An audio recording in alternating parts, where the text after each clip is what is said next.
पटना में आरजेडी कार्यकर्ताओं ने पोस्टर लगाया। तेजस्वी को बर्थडे पर पोस्टर वाला गिफ्ट। समर्थकों ने पोस्टर पर लिखा है सीएम ऑफ बिहार। आज 36 साल के तेजस्वी यादव हुए राजद नेता और महागठबंधन के मुख्यमंत्री पद के उम्मीदवार। तेजस्वी यादव के समर्थक उनके जन्मदिन पर पटना स्थित उनके आवास के बाहर नाचते गाते रहेंगे। उनके आवास के बाहर बिहार के मुख्यमंत्री तेजस्वी यादव के पोस्टर भी लगाए गए हैं। ये पोस्टर इस वक्त आप देख रहे हैं। तेजस्वी यादव के बर्थडे पर ये गिफ्ट उन्हें दिया गया है। समर्थकों ने पोस्टर पर सीएम ऑफ बिहार लिखा हुआ है।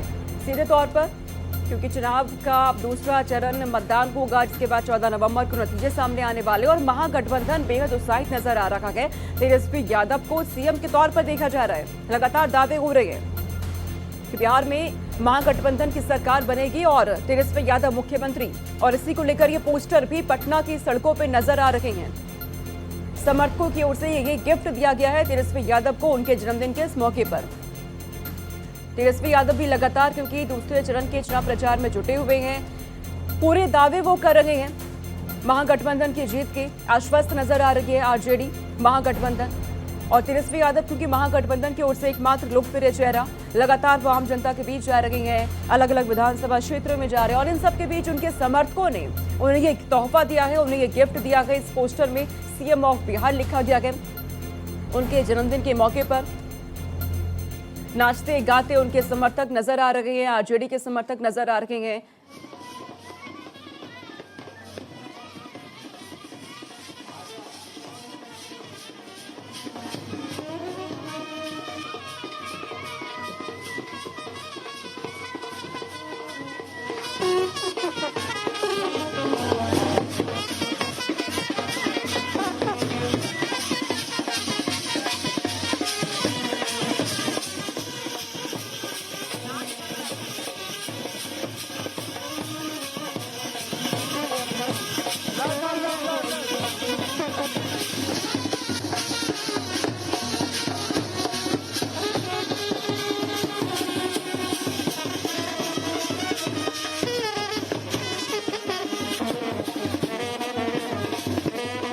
और इन तस्वीरों को आप देख रहे हैं। पटना में आरजेडी कार्यकर्ताओं की ओर से पोस्टर लगाए गए हैं। नाचते गाते आरजेडी समर्थक नजर आ रहे हैं। खुशी का माहौल, जश्न का माहौल आरजेडी में देखने को मिल रहा है।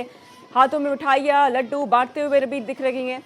तमाम जो समर्थक है आरजेडी के तेजस्वी यादव के, वो बेहद खुश नजर आ रहे हैं। बिहार में नेता प्रतिपक्ष तेजस्वी यादव का बर्थडे और इस मौके पर उनके जन्मदिन को किस तरीके से सेलिब्रेट किया जा रहा है, तस्वीरें आप देख रहे हैं। पोस्टर्स लगा दिए गए हैं पटना की सड़कों पर और साफ तौर पर लिखा गया है तेजस्वी यादव को जन्मदिन का ये उपहार है उनके लिए, ये तोहफा है उनके लिए। 11 नवंबर को दूसरे चरण का मतदान होने जा रहा है। 14 नवंबर को नतीजे भी सामने आ जाएंगे, और क्योंकि महागठबंधन पूरी तरीके से आश्वस्त है अपनी जीत को लेकर के, तेजस्वी यादव पूरी तरीके से अपनी जीत का दावा करते नजर आ रहे हैं, और यही वजह उनके समर्थकों में भी यही खुशी की लहर देखने को मिल रही है। और उन्हें सीएम के तौर पर इस पोस्टर में दिखाने की कोशिश भी कर दी गई है। सीएम ऑफ बिहार लिखा गया है। सीएम की यहाँ पे कुर्सी पर आप देख सकते हैं सीएम ऑफ बिहार यहाँ लिखा गया है। और इस खबर पर हमारे साथ आशुतोष कुमार जुड़ रहे हैं पटना से, जो अधिक जानकारी हमें देंगे किस तरीके से जन्मदिन उनका मनाया जा रहा है, लेकिन साथ ही समर्थकों में बेहद ज्यादा खुशी की लहर देखने को मिल रही है। आशुतोष, जो पोस्टर्स लगाए गए हैं इसमें साफ तौर पर लिखा गया है कि ये उपहार के। अनूप भी हमारे साथ जुड़ चुके हैं। अनूप, मैं आपका भी रुख करूंगी। आशुतोष, बेशक सोनिका, पटना के तमाम इलाकों में ऐसे पोस्टर डाले गए हैं जिसमें तेजस्वी यादव को कुर्सी भेंट दी गई है और कहा गया है कि आने वाला मुख्यमंत्री तेजस्वी यादव हैं और इस जन्मदिन के मौके पर कुर्सी भेंट किया गया है। कल ही हमने कई जगह से रिपोर्ट फाइल की थी। पटना के तमाम इलाकों में ऐसे पोस्टर लगाए गए हैं जिसमें केक के साथ साथ कुर्सी दिया गया और वो मुख्यमंत्री का कुर्सी है। समर्थकों का साफ तौर पे कहना है कि महज 5-7 दिन के अंदर वो बिहार के मुख्यमंत्री बनेंगे। जैसे ही 14 नवंबर को रिजल्ट आएगा, मुख्यमंत्री के तौर पे शपथ लेंगे तेजस्वी यादव, तो इससे पहले जन्मदिन के मौके पर कुर्सी भेंट करना उचित है। और इसी उत्साह के साथ, इसी उत्साह से लबरेज समर्थकों ने कुर्सी भेंट करते हुए पोस्टर लगाए हैं। आज की अगर बात करें तो तेजस्वी यादव के आवास पे लगातार समर्थकों की भीड़ जुट रही है। कोई केक लेके पहुंच रहा है तो कोई गाजे बाजे के साथ पहुंच रहा है, और सबको लग रहा है कि महागठबंधन की जीत होगी, क्योंकि पहले चरण के चुनाव के बाद एक तरफ एनडीए ने 121 में से 100 सीट जीतने का दावा किया, तो दूसरी तरफ तेजस्वी यादव ने भी मीडिया को संबोधित करते हुए साफ साफ कहा कि 121 में से 100 सीट हम जीतेंगे। तो दावे दोनों तरफ से हैं और तेजस्वी यादव के इसी बयान के आधार पर उनके समर्थकों में काफी उत्साह है और समर्थक मान रहे हैं कि तेजस्वी यादव मुख्यमंत्री बनने वाले हैं। जी ठीक है आशुष, मैं आपका रुख करूंगी। गया जी से अनूप कुमार हमारे साथ जुड़ चुके हैं। अनूप, क्योंकि 26 साल की उम्र में ही उप मुख्यमंत्री बनने का श्रेय उन्हें इनके नाम हो चुका है, उन्हें मिल चुका है। 36 साल की उम्र में अब वो मुख्यमंत्री बनने का सपना देख रहे हैं। हालांकि साकार होगा या नहीं होगा ये 14 नवंबर को साफ हो जाएगा, लेकिन आप लगातार चुनावी कवरेज कर रहे हैं। आप किस तरीके से आप देख रहे हैं तमाम दूसरे चरण के लिए लगातार ताबड़तोड़ रैलियां जा रही हैं तमाम दलों की ओर से? सोनिका, जाहिर तौर पर आज आखिरी दिन है प्रचार का। शाम 6 बजे के बाद ये प्रचार का शोर खत्म हो जाएगा। दूसरे चरण को लेकर ताबड़तोड़ रैलियां हैं, क्योंकि पहले चरण में जिस तरह से बम पर वोटिंग हुई, उत्साह बढ़ गया है। राजनीतिक दलों के नेताओं का उत्साह बढ़ गया है और वो कह रहे हैं अपने अपने तरीके से, चाहे महागठबंधन हो चाहे एनडीए के लोग हो, वो अपने अपने तरीके से इसे देख रहे हैं। एनडीए कह रहा है कि नहीं, महिलाएं घर से ज्यादा निकली इसीलिए वोटिंग ज्यादा हुई, तो महागठबंधन कह रहा है ये सत्ता विरोधी लहर है। और इसी लहर को देखते हुए अपने अपने दावों के बाद अब आज आखिरी दिन पूरा जो कुनबा है राजनीतिक दलों का, बड़े बड़े नेताओं का, वो अब पूरी तरह से आज अपनी पूरी ताकत झोंकता नजर आएगा। मगर फहरिस्त की बात करूं तो राजनाथ सिंह से लेकर एनडीए की तरफ से राजनाथ सिंह, गृहमंत्री अमित शाह, दूसरे इसके अलावा बहुत सारे नेता हैं जो आज रैली करने वाले हैं। अमित शाह हैं, राजनाथ सिंह है, राहुल गांधी की भी रैली है, वहीं प्रियंका गांधी आज गया में होंगी। तेजस्वी यादव जिनका जन्मदिन आज बता रही हैं आप, 1-2 नहीं 16 रैलियां करने वाले हैं, 16 सभाएं उनकी होने वाली हैं। और मनोज तिवारी भी होंगे। ताबड़तोड़ रैलियां शाम 6 बजे तक का वक्त और दूसरे चरण में कोई कमी न रह जाए इसे लेकर पूरी जोर आजमाइश है। बेहद अहम दूसरा चरण होगा, क्योंकि सियासी गलियारों में जो चर्चा चल रही है सोनिका, उसे लेकर कहा जा रहा है कि इस चरण के बाद पूरी तस्वीर साफ हो जाएगी कि आखिर सत्ता का ताज बिहार का किसके सर सजने वाला है। ठीक है आशुतोष, आपको क्या अपडेट मिल रहा है? किस तरीके से आज तमाम जो राजनीतिक दल है उनके कार्यक्रम हैं, क्या तैयारियां की? क्योंकि चुनाव प्रचार का शोर आज थमने वाला है। 11 नवंबर वो वक्त जब इम्तिहान की घड़ी होगी दूसरे चरण में। देखिए, बिहार विधानसभा चुनाव की आज आखिरी तारीख है जब रैलियों के जरिए नेता संबोधित करेंगे। एनडीए और महागठबंधन दोनों तरफ से जोर आजमाइश है और 5 बजे तक ही ये तय कर देना है कि वोटर किसकी ओर जाए। तेजस्वी यादव की बात करें तो इसकी शुरुआत वो विक्रमगंज से करेंगे और अंतिम रैली वो जहानाबाद के घोसी में करेंगे। राहुल गांधी की अगर हम बात करें तो सीमांचल में राहुल गांधी एकदम से डटकर तैयार हैं। किशनगंज और पूर्णिया में उनकी रैली है। अमित शाह और राजनाथ सिंह की बात करें तो सासाराम के इलाके में, मोहनिया में और अरवल में ये दोनों पूरी जोर आजमाइश के साथ जनता को अट्रैक्ट करेंगे।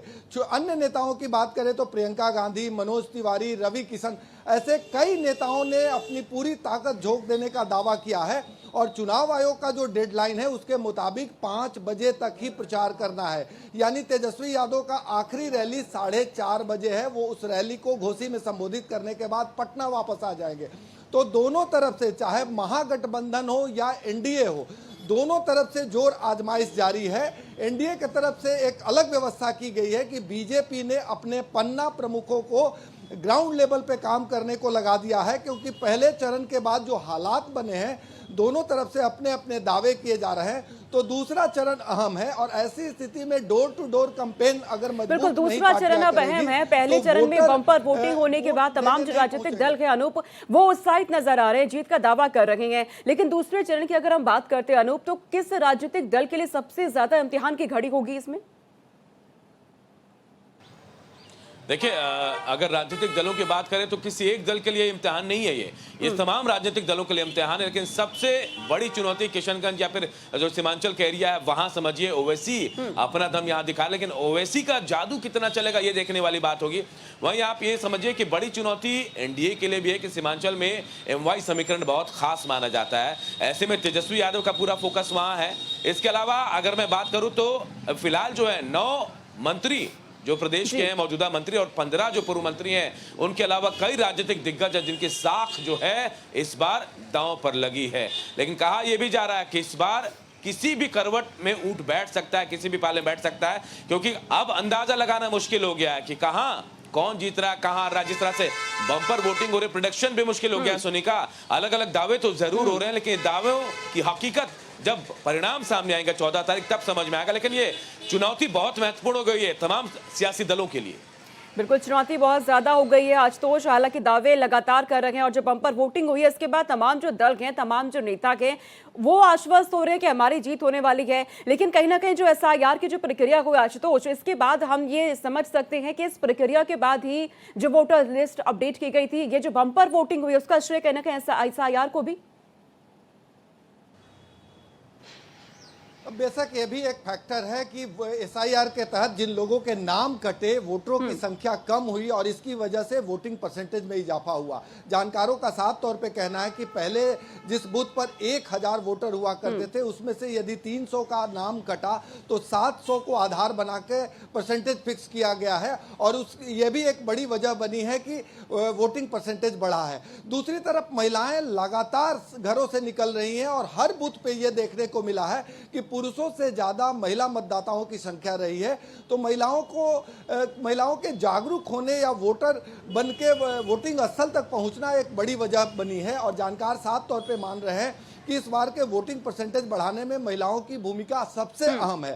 शायद यही वजह है कि चुनाव के पहले लगातार दोनों गठबंधनों की ओर से महिलाओं को लुभाने का भरसक प्रयास किया गया है, चाहे वो एनडीए हो या महागठबंधन हो। तो दोनों तरफ से पुरजोर कोशिश की गई है। अब महिलाएं भविष्य तय करेगी कि किस तरह से किस पार्टी को वोट देना है और यह अंतिम फैसला तो 14 नवंबर को होगा। लेकिन नेक टू नेक फाइट के हालात हैं, क्योंकि एनडीए के नेताओं को लग रहा था कि महागठबंधन में जो आपसी तनाव है उसका फायदा उठा लिया जाए। लेकिन जिस अंदाज में तेजस्वी यादव ने चुनाव प्रचार किया उसके बाद से जो वोटर हैं वो पूरी तरह गोलबंद हुए और एनडीए के नेताओं को लगातार मुकाबला दे रहे हैं। जहां मार्जिन वोट का अधिक होता था वो मार्जिन घट गया है और दोनों तरफ से नेक टू नेक फाइट की स्थिति बन गई है। ऐसी स्थिति में दूसरे चरण दोनों गठबंधनों के लिए महत्वपूर्ण है। एक तरफ एनडीए अपनी साख बचाने में जुटा है, दूसरी तरफ तेजस्वी यादव ये सुनिश्चित कर रहे हैं कि यदि दूसरे चरण में हम अच्छा परफॉर्म करेंगे तो हमारी स्थिति मजबूत हो जाएगी। तो यही मुकाबले की घड़ी है और दूसरा चरण काफी अहम है एनडीए के लिए भी और तेजस्वी यादव के लिए भी। सभी के लिए चुनौती अब सामने आ रही है और मुकाबले की घड़ी, इम्तिहान की घड़ी बेहद पास आ रही है। अब नजर रखिएगा और किस तरीके से अपडेट होते हैं आपसे हम लेते रहेंगे आप दोनों से। फिलहाल बहुत शुक्रिया अनूप आज तो तमाम जानकारी हम तक पहुंचाने के लिए।